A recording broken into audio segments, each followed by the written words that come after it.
This film is the story of a man who helped the Montreal Canadiens win 5 straight Stanley Cups in the 1950s. He was a man Jean Beliveau said was often the unsung hero behind our victories. His name was Bill Head. He ran the Forum's physiotherapy clinic, and he's still remembered by those players today. Legs, arms, hands, he could handle everything.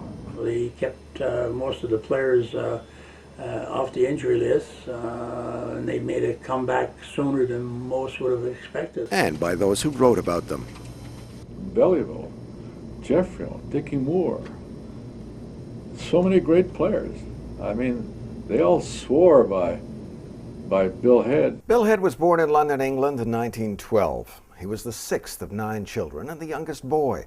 Unfortunately, both of Bill's parents were dead by the time he was 12 years old. Eventually, he studied the art of massage in Paris, and in 1938, he decided to come to Canada. Being fluently bilingual, he made Montreal his choice. There weren't many prospects in physiotherapy for Bill at first. In fact, his first job was here at the old Sheraton Mount Royal Hotel as a masseur, but also a hairdresser. In a few short years, Bill was married to Sheila Young, the eldest daughter of the family that had sponsored him. Bill's wife Sheila didn't think physiotherapy was a very stable career, and so he got a job as a research chemist with the Anglo-Canadian Paper Company in Quebec City. It just so happened that paper company owned a hockey team called the Quebec Aces, and soon in his spare time, Bill was treating the players' injuries. Well, he did such a great job that after some of those players were called up to the Canadiens, it wasn't long before Bill joined the big club as well.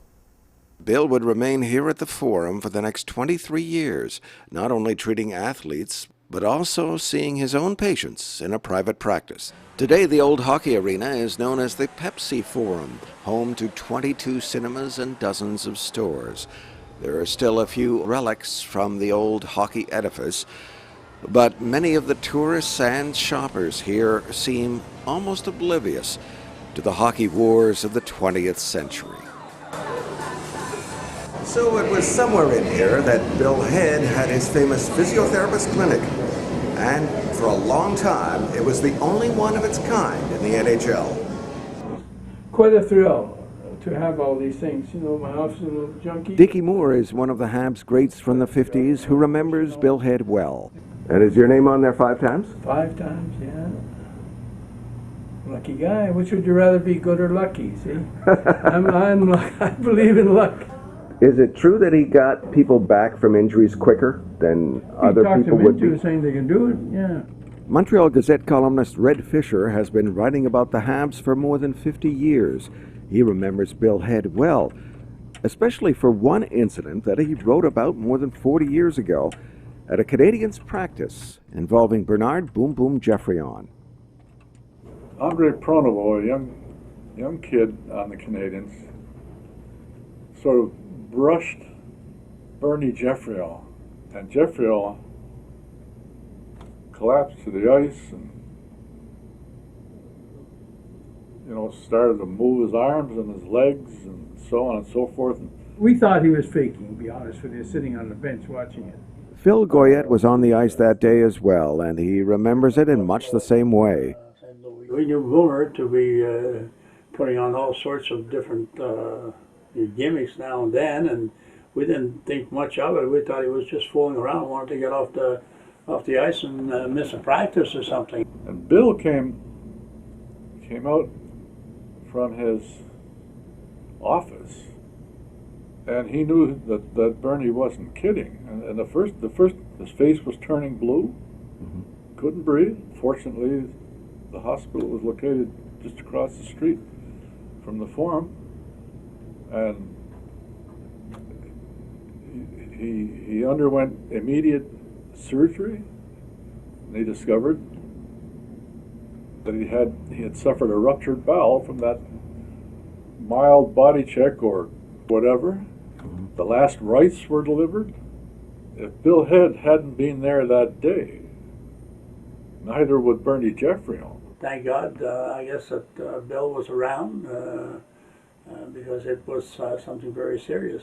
The same as it was when Lou Fontenotto Yes. was actually accidentally, I would say, hit with Vic Hadfield and fell into the boards, and he fell in the wrong way. Yeah. And we found out after that he had a bad fracture. Yes. And had it not been for Bill being so close to it, he could have died. Rocket Richard would often be stitched up by Bill Head as well, or have his Charlie horse attended to. And other players would come to him for other conditions. Jacques Plante was around him all the time because Bill was trying to find something to help Plante with his asthma.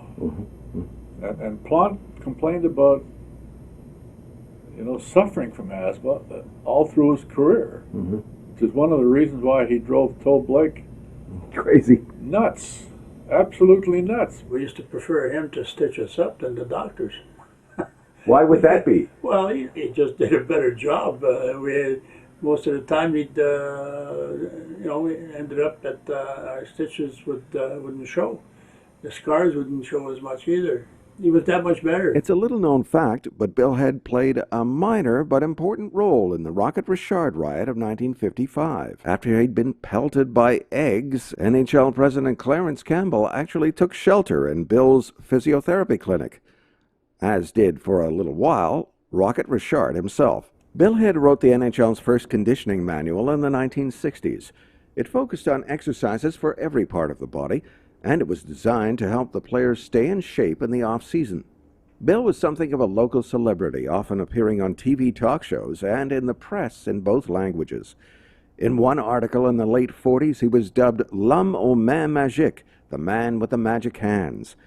And in the early 60s, one sports writer even touted him for the NHL's Hart Trophy for the league MVP. They won five Stanley Cups in a row, so they kept most of the players off the injury list, and they made a comeback sooner than most would have expected. And this is maybe one of the reasons for we won so many cups. In 1966, Bill left the Forum to become health director at the Montreal Amateur Athletic Association. He would work here until his retirement in 1977. The next year, Bill and Sheila moved to White Rock, BC to enjoy that retirement. He would be reunited with the old Habs again in 1983 in Montreal. But the next year, he died of cancer at the age of 72. But although he's been gone for almost a quarter century, he's certainly not forgotten. Bill Head was far more than a trainer. Anybody who called him a trainer was making a very big mistake. I mean, this man knew a heck of a lot about what he was doing, and he was there in every important situation where players were injured. He would work on getting the players back as fast as he could with their injuries, and he would convince that hockey player it's okay to play. And this is a big plus for a hockey team, to have a man of Bill Head's intelligence in physiotherapy. This guy, legs, arms, hands, he could handle everything. Bill Head was respected by all of the players. And when I say all of the players, I'm talking about some of the greatest players of all time. I'm talking about a room full of Hall of Famers, because he was there when they needed him. Does he deserve to be in the Hall of Fame? I would say definitely so. Definitely so. This guy did so much for the Montreal Canadiens at that time in the 50s. And he's not going to be recognized? Oh my God.